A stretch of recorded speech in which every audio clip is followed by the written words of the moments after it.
नमस्कार, आप सभी का एक बार फिर से स्वागत है। आज सुनते हैं सोमवती अमावस्या की कथा। एक साहूकार था, उसके 7 बेटे और 7 बहुएं थी। उसकी एक बेटी भी थी। साहूकार के घर एक ब्राह्मण रोज भिक्षा मांगने आता। ब्राह्मण को साहूकार की बहू रोज भिक्षा देती तो वो ले लेता, लेकिन जब साहूकार की बेटी उसे भिक्षा देती तो वो उसकी बेटी से कहता, बेटी तू सुहागन तो है पर तेरे भाग्य में बहुत दुख लिखा है। ये बात सुनकर साहूकार की बेटी बहुत चिंतित रहने लगी। चिंता से उसका शरीर कमजोर होने लगा। एक दिन साहूकार की पत्नी ने अपनी बेटी से पूछा, बेटी तुम इन दिनों इतनी चिंतित क्यों रहती हो और तुम बहुत कमजोर भी दिखती हो। तब उसने बताया कि माँ, जो ब्राह्मण रोज भिक्षा मांगने आता है वो कहता है कि बेटी तू सुहागन तो है लेकिन तेरे नसीब में दुख लिखा है। यह बात सुनकर जब उसने अपनी माँ को ये बताया तो माँ ने कहा, कल मैं भी सुनूंगी कि वो तुम्हें क्या कहता है। अगले दिन जब वो ब्राह्मण भिक्षा लेने आया तो उसकी माँ छुपकर बैठ गई। जब बेटी भिक्षा देने लगी तो फिर ब्राह्मण ने फिर से वही बात कही। इतनी बात सुनकर उसकी माँ बाहर आ गई और बोली, एक तो हम रोज तुम्हें भिक्षा देते हैं और ऊपर से तू हमें कोसता है। तब ब्राह्मण ने कहा, मैं इसे कोसता नहीं हूँ, जो सच है वही बोलता हूँ, जो इसके भाग्य में लिखा है वही कहता हूँ। माँ ने ब्राह्मण से कहा कि तुम्हें ये पता है कि इसके भाग्य में दुख लिखा है, तो बता दो ये दुख कैसे दूर होगा। तब ब्राह्मण ने कहा, 7 समुंदर पार एक सोना नाम की धोबन रहती है जो सोमवती अमावस्या का व्रत करती है। अगर वो अपने व्रत का फल तुम्हारी बेटी को दे दे तो इसका निवारण हो सकता है, नहीं तो विवाह होते ही इसके पति को सांप डस लेगा। ये बात सुनकर माँ बहुत रोने लगी और सोना धोबन की तलाश में जाने लगी। चलते चलते रास्ते में धूप पड़ने लगी। साहूकारनी एक पीपल के नीचे बैठ गई। उस पीपल के पेड़ पर एक गरुड़ पक्षी का घोंसला था जिसमें गरुड़ का एक बच्चा रहता था। साहूकारनी ने उस घोंसले के पास एक सांप जाता देखा तो उसने उस गरुड़ के बच्चे को बचाने के लिए उस सांप को मारकर ढाल के नीचे रख दिया। जब गरुड़ पंखनी आई तो उसने घोंसले के पास खून देखा। वो क्रोधित हो गई और साहूकारनी को चोंच मारने लगी। तब साहूकारनी ने कहा, मैंने तो तुम्हारे बच्चे की जान बचाई है। ये सांप तुम्हारे बच्चे को डसने वाला था लेकिन मैंने इसे मार गिराया। गरुड़ पंखनी ने अपने बच्चे को सही सलामत देखकर कहा, साहूकारनी तुम बताओ क्या मांगना चाहती हो, मांगो। तब साहूकारनी ने कहा, मुझे 7 समुंदर पार सोना धोबन के घर जाना है, क्या तुम मुझे वहाँ छोड़कर आ सकती हो। गरुड़ पंखनी ने साहूकारनी को अपनी पीठ पर बैठाकर 7 समुंदर पार सोना धोबन के घर छोड़ दिया। वहाँ जाकर साहूकारनी ने सोचा, सोना धोबन को कैसे राजी किया जाए कि वो अपनी व्रत का फल मेरी बेटी को दे दे। सोना धोबन के 7 बेटे बहुएं थी। उनकी आपस में काम को लेकर रोज लड़ाई होती और कोई भी काम नहीं करती थी। रात को जब सब सो जाते तो साहूकारनी सोना धोबन के घर जाती और घर का सारा काम करती।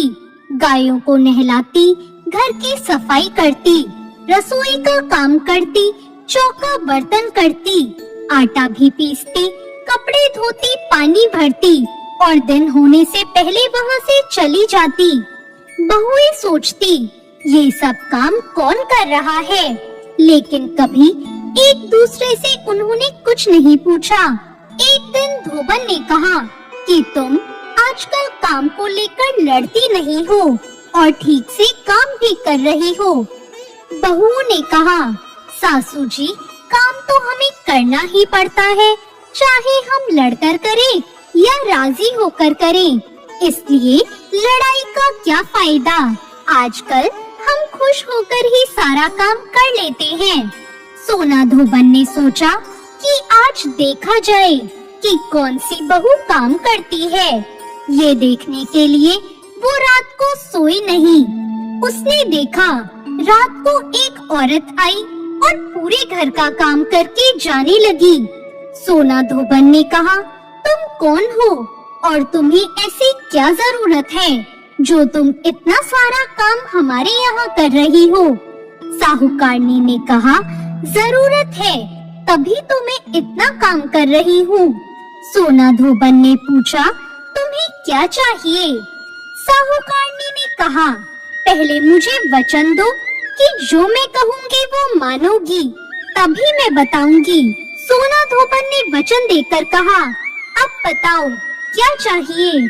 साहूकारनी ने कहा, मेरी बेटी के भाग्य में दुख लिखा है, इसलिए आप उसे सुहाग दे दो और अपनी सोमवती अमावस्या का फल उसे दे दो। सोना धोबन मान गई और अपने बेटे बहुओं से बोली, मैं तो साहूकारनी के साथ जा रही हूँ। यदि पीछे से तुम्हारे पिताजी खत्म हो जाएं, तो तेल घी के कूप में डालकर छोड़ देना। फिर दोनों साहूकारनी के घर चली गई। साहूकारनी की बेटी का ब्याह होने लगा। दूल्हा फेरों में बैठा।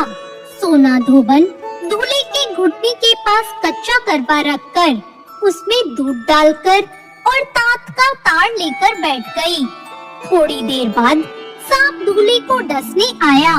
सोना धोबन ने करवा आगे रखा और तार से बांध दिया, लेकिन दूल्हा डर के मारे मर गया।